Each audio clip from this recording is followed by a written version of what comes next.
This is the tragic tale of the Phantom's last embrace. In the heart of 19th century London, a musical prodigy named Frederick was born. Blessed with extraordinary talent, he captured the hearts of audiences with his enchanting performances. But as the years went by, his fame began to fade. Desperate to regain his former glory, Frederick turned to a mysterious elixir said to be brewed by an old woman in the London underground. It was rumored that this elixir could grant eternal youth, preserving one's beauty and vigor forever. Now Frederick had heard whispers of this elixir all throughout his life, but only now did he seek it out. With his star fading, he hoped that, with a little magic, he could become the sensation of London once again. So he followed the rumors all around the city until he finally found the old woman's abode. A small, dimly lit shop that smelled of stale, waste, and decay. Frederick hesitated for a moment before pushing open the door. Inside, amidst the clutter and grime,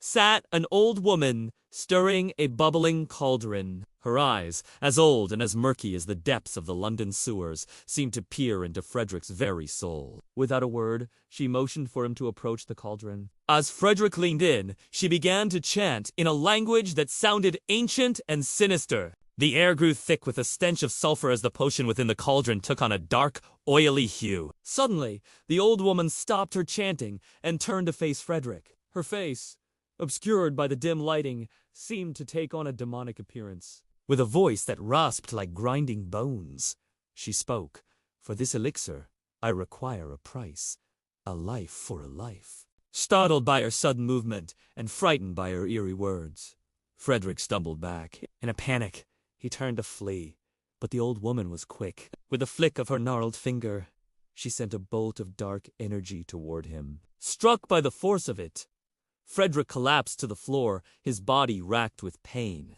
As his vision began to blur, he saw the old woman approach him, her eyes gleaming with a terrifying light. With a final guttural laugh, she leaned in close and whispered in his ear, "Now the bargain is struck.